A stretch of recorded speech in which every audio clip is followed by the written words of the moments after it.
মাত্র 10 টাকার সুজি দিয়ে যে এত সুন্দর বরফি বানানো যায় আপনারা কিন্তু না দেখলে বিশ্বাসই করতে পারবেন না। আর এই বরফিগুলো খেতে এতটা ভালো লাগে যে নামি দামি বরফিগুলোকেও কিন্তু হার মানায়। একদম অল্প সময় আর একদমই অল্প খরচের মধ্যে হয়ে যায়। বন্ধুরা, নতুন একটা পর্ব দেখার জন্য আপনাদের সকলকে স্বাগত জানাই। বন্ধুরা, আজকে আমি আপনাদেরকে মাত্র 10 টাকা সুজির প্যাকেট দিয়ে একদম মুখে লেগে থাকার মতন একটা বরফি বানিয়ে দেখাবো। আর বানানো কিন্তু খুবই সহজ আর খেতে তো অসম্ভব মজার। মোটামুটি 5 মিনিটের মধ্যে কিন্তু আপনারা এই বরফিগুলো বানিয়ে নিতে পারবেন, এতটা সহজ। আর বানিয়ে কিন্তু অনেক দিন পর্যন্ত রেখেও খেতে পারবেন। তো চলুন আমি খুব সহজ পদ্ধতিতে বানিয়ে দেখাবো, আশা করছি আপনাদের অনেক পছন্দ হবে। আর বন্ধুরা, পুরো ভিডিওটা না টেনে দেখার অনুরোধ রইল। তো আজকে আমি এই বরফিটা বানানোর জন্য ঠিক এখানে 10 টাকার এক প্যাকেট সুজি নিয়েছি। আর এই 10 টাকার এক প্যাকেট সুজি দিয়ে কিন্তু আমার আজকে অনেকগুলো বরফি হবে। তো এখানে আমি সবার প্রথমে যেটা করব, এই বরফিটা যে থালার মধ্যে বা বাটির মধ্যে যেখানে সেট করবেন সেই বাটিটা বা থালাটা আগে করে একটুখানি রেডি করে রাখতে হবে। তো এখানে আমি একটা বরফিটা সেট করার জন্য একটা থালা নিয়েছি। এবার আমি এই থালার মধ্যে অল্প একটুখানি ঘি মেখে নেব।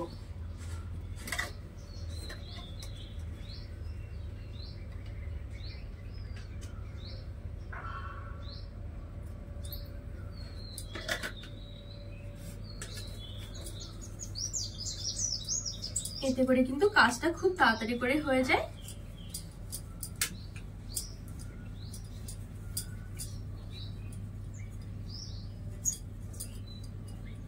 তো এখানে ভালো করে আমি থালাটার মধ্যে ঘিটা মেখে নিয়েছি। তো এবার চলুন আমি বরফিটা বানাবো। সবার প্রথমে আমি এখানে গ্যাস জ্বালিয়ে একটা কড়াই বসিয়ে দিয়েছি। তারপর আমি দিয়ে দেবো এখানে ঠিক 2 চামচের মতন ঘি। আর এখানে কিন্তু ঘিয়ের জায়গায় বাটারটাও দেওয়া যাবে। এবার আমি যে এখানে 10 টাকা সুজিটা নিয়েছি, এই সুজিটা এবার দিয়ে দেব।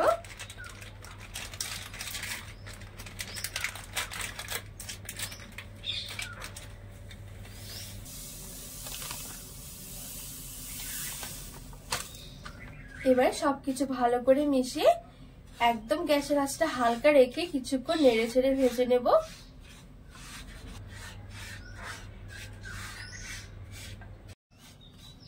তো এখানে কিন্তু অবশ্যই সুজিটাকে একটু ভালো করে ভাজতে হবে। তো এই দেখুন, আমি এখানে কিন্তু মোটামুটি 2 থেকে 3 মিনিটের মতন ভাজা করে নিয়েছি। সুজিটা একদম হালকা আছে। আর এখন দেখুন কি সুন্দর একটা মানে সুজিগুলো একটু ফুলে ফুলে গেছে, আবার কিন্তু অনেকটা পুরো ঝরঝরে হয়ে গেছে। যত বেশি সুন্দর করে সুজিটা ভাজা হবে তত সুন্দর কিন্তু বরফিগুলো খেতে লাগবে। এবার আমি গ্যাসের আঁচ থেকে নামিয়ে হালকা করে একটু ঠান্ডা করে নেব। আর এদিকে আমি একটা হাঁড়ি বসিয়ে দিচ্ছি, একটা চিনি শিরা তৈরি করে নেব। তো এখানে আমি ঠিক 1 কাপ মতো চিনি দিয়ে দিচ্ছি। এবার দিয়ে দেবো জল। আর আমি এখানে যতটা চিনি নিয়েছি ঠিক তার হাফ দিয়ে দিচ্ছি জল। আর 1 চামচের মতো দিয়ে দিচ্ছি কেওড়ার জল। এখানে চাইলে কিন্তু কেওড়ার জলের পরিবর্তে গোলাপ জলও দেওয়া যাবে বা এলাচের গুঁড়োও দেওয়া যাবে। আর এখানে যেহেতু আমি 1 প্যাকেট সুজি নিয়েছিলাম, 1 প্যাকেট সুজি মোটামুটি 1 কাপের মতন হবে। তো 1 কাপ সুজির জন্য কিন্তু এখানে 1 কাপে চিনি নিতে হবে, মানে যতটা সুজি ঠিক ততটাই কিন্তু চিনি লাগবে। তো এবার আমি সবকিছু মিশিয়ে একটা ছিটছিটে শিরা তৈরি করে নেব। তো এখানে যেহেতু আমি একদমই অল্প জল দিয়েছি, সেই জন্য কিন্তু চিনিগুলো গলার সাথে সাথে কিন্তু চিনি শিরাটা ঘন হয়ে গেছে। এবার আমি গ্যাসের আঁচটা বন্ধ করে দিচ্ছি। আর এখন দেখা যায় চিনি শিরাটা কেমন হয়েছে। এই দেখুন, হাত দিয়ে ধরলে কিন্তু ঠিক এরকম এক তারের একটা শিরা হচ্ছে, ঠিক এরকম করে শিরাটা করে নিতে হবে। আর এইদিকে কিন্তু সুজিটা আমার ভালোভাবে ঠান্ডা হয়ে গেছে। এবার এখানে দিয়ে দেবো গুঁড়ো দুধ। আর এই গুঁড়ো দুধটা দিলে কিন্তু খুব সুন্দর একটা টেস্ট আসবে বরফিগুলোর। তো এখানে ঠিক আমি হাফ কাপের মতো গুঁড়ো দুধ নিয়েছি। এবার আমি গুঁড়ো দুধটা দিয়ে এখানে ভালো করে মিশিয়ে নেব।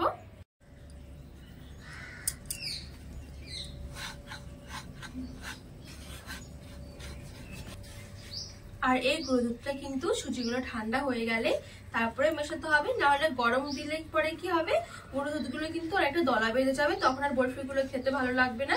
তো আমি এখানে ভালো করে মিশিয়ে নিয়েছি গুঁড়ো দুধটা দিয়ে।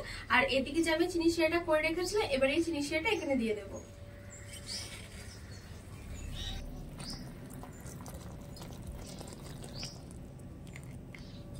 এবার ভালো করে মিশিয়ে নেব।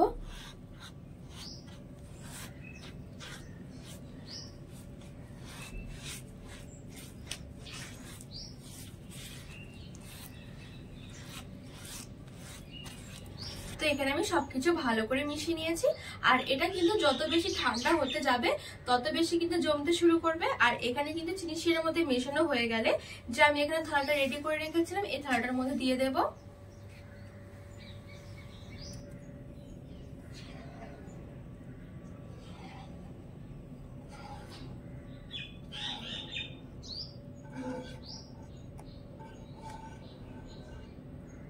এখানে আমি সবটুকু থালার মধ্যে নিয়েছি।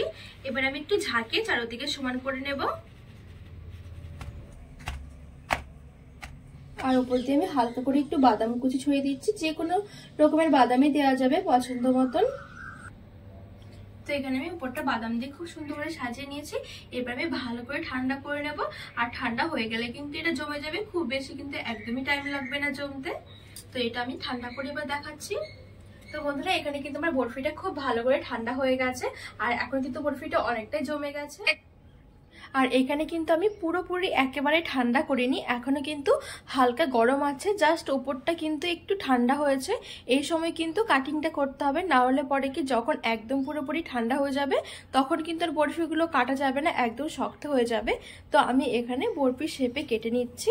তো বরফির শেপে কেটে আমি এখানে আরও ঠিক 10 মিনিটের মতন একটু ভালো করে ঠান্ডা করে নিয়েছি। মানে এখন কিন্তু মোটামুটি পুরো ভালো ঠান্ডা হয়ে গেছে।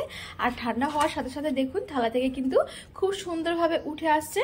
তো এই দেখুন কতটা সুন্দর হয়েছে না বরফিগুলো দেখতে। আর বন্ধুরা খুবই অল্প সময়ের মধ্যে কিন্তু বানানো হয়ে যায়, আর খেতে কিন্তু অসম্ভব মজার হয়। নামি দামি বরফিগুলোর থেকেও কিন্তু এই অল্প খরচের মধ্যে এই বরফিগুলো একবার ঘরে বানিয়ে দেখবেন। আর বানিয়ে কিন্তু অনেক দিন পর্যন্ত রেখেও খেতে পারবেন, কোনো অসুবিধা নেই। খালি একটা এয়ারটাইট কন্টেনারে ভরে রেখে দিতে হবে। তো ওপর দিয়ে ভাবলাম আরেকটুখানি এখানে আলমন্ড বাদাম ছড়িয়ে দিচ্ছি, এতে করে কিন্তু দেখতেও সুন্দর লাগবে। তো এবার দেখুন আরও দেখতে কতটা সুন্দর লাগছে। তো এবার একটা বরফি আপনাদেরকে ভেঙে দেখায় যে কতটা মজার হয়েছে। এই দেখুন।